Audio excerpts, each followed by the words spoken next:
Hello, my name is Saffron. Today I'm interviewing Ben Ark, who is one of the artists who exhibits at Saul Gallery. Hello, Ben. Hello there, Saffron. Okay, so my first question for you is during 2020, I know you were part of the Days Like These exhibition. I want to ask you, Yeah. what was it like trying to work and exhibit during the pandemic? At the very beginning, the pandemic hit everybody and it was a real knock to society. I suppose once I started to be able to understand things better, I tried to control the things that I could control and focus my energies into my work. I was very, very fortunate to be part of the exhibition, the Days Like These exhibition at the Lowry, and excited to be invited to take part alongside other Salford residents, representing reflections of 2020 and the lockdown and the impact it had on them and their families and the greater, wider world.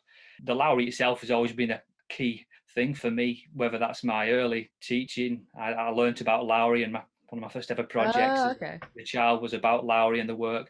The first piece of artwork I ever sold was of the Lowry itself, a painting of the Lowry in a style influenced by Lowry and perhaps not the style that I work with today. So to be able to exhibit is, yeah, extremely proud, very, very proud to take part in that. And that the five pieces that I created for it were all based around roadscapes that had been inspired by perhaps the journeys that we were no longer able to take. It was essential journeys only at that point, and Yeah. dreams of future escapades and past trips and journeys with friends, families, and the like. And yeah, I'm very much looking forward to the exhibition opening itself later on in 2021 and being able to see the artwork created by other fellow artists from across Salford and to see my artwork hung up alongside Larry's and the like. Yeah, very proud moment.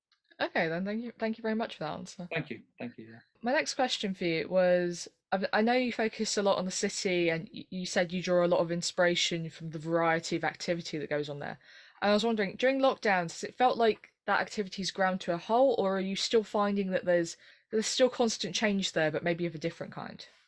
Perhaps, yeah, the constant change, whether that's the landscapes that I'm creating have got less people in them, less traffic in them. The landscapes that influenced us when we were all walking around at the very beginning and you having your daily exercise. I did stay local as requested, and perhaps the places that I've been seeing are still Salford, but a different part of Salford that perhaps I've not explored previously. I have very much enjoyed doing that. I'm also looking forward to when we are able to venture further afield to see the differences in the landscapes that perhaps will have changed over the last 12 months because people have still been working on the building sites and the like. And I think a landscape can have so many different memories for a person, and the landscape itself can play a part in a story of a person's life. So it will be very interesting to go to specific places and see how that landscape resonates with myself and also is resonating with other people. There could be quite a party atmosphere in these landscapes later on in the year once lockdown is lifted, and it will be very nice to see and to perhaps try and document the people and the lives that have changed. People will be reflecting, people will be mourning, people will be celebrating, and I think that will be quite something to try and capture later on as the year progresses, really. Is that something you're interested in doing then, making sort of a before COVID, during COVID, after COVID Yeah, I sort of a think so. thing? I think so. For example, I've got a pub, a picture of a pub, Peveril of the Peak in Manchester, just up beside me here, and there's nobody in that scene. I would love to go back again and capture that scene on the When 21st of June when everything has been perhaps lifted according people are to the vaccinated, it's like party yeah, time. yeah. It'll be quite a different scene, I think, in terms of Mm. the roadscapes and even just a roadscape with a sign that says essential travel only. That type of thing has been quite interesting to try and capture over the last 12 months. But yeah, I suppose there'll be a before, after, and a in the middle scene as well. That's part of it. I feel my job as an artist to try and capture these things for generations to come and to see what my interpretation of that scene is. Okay. Next thing I wanted to ask you was, what is it about multimedia work that appeals to you over, say, just oil paints or just digital? Why the mixture?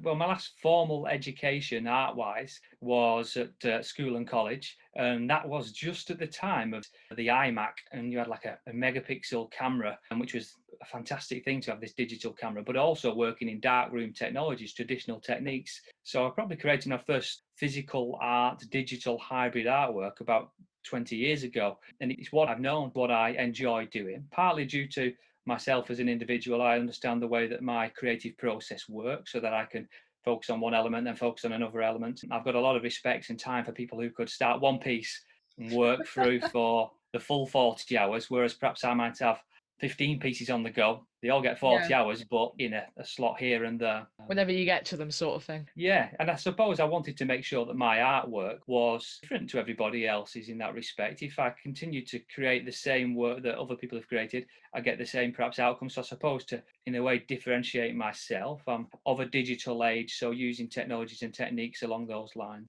And it's less along the lines of using technology to make the process simpler. The technology is there to make sure that you can do different things creatively and add more intricacies. So at the moment, I'm looking at as well in terms of augmented reality, virtual reality, crypto art. There's all sorts of different things that I'm trying to learn, teaching myself 3D sculpting for lockdown, for example, going down the route of sculpture. And so it's a mixed, more than a mixed media, it's a multidisciplinary art, I suppose, that I hope to do going forward. Yeah. Okay, so the last thing I wanted to ask you was, are there any changes you've made either to your life or to your practice because of COVID-19 that you think actually you might continue anyway once the pandemic is over?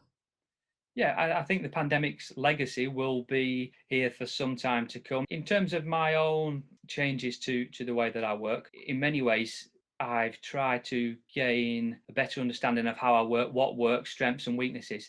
Having not been formally art trained, I've never really known what the rules are that you have to follow, and that's been quite useful for myself. If you don't know what the rules are, you don't know if you're breaking them or not. So you start to create your own rule book of what works for you. So it could be that the process goes A, B, C, D, but then I might switch it up and think, actually, if I move section C in front of section D, Ah, section B, it works much more easily for myself and more efficiently and more effectively. I think coming on the back of the pandemic, I would like to engage with people again. That's something that I do miss, and maybe look at collaborations with other artists and okay. explore beyond the creative bubble that I've been working in effectively for the last 12 months. Okay then. Well, thank you very much for your answers, Ben. I think you Well, gave some interesting responses. thank you.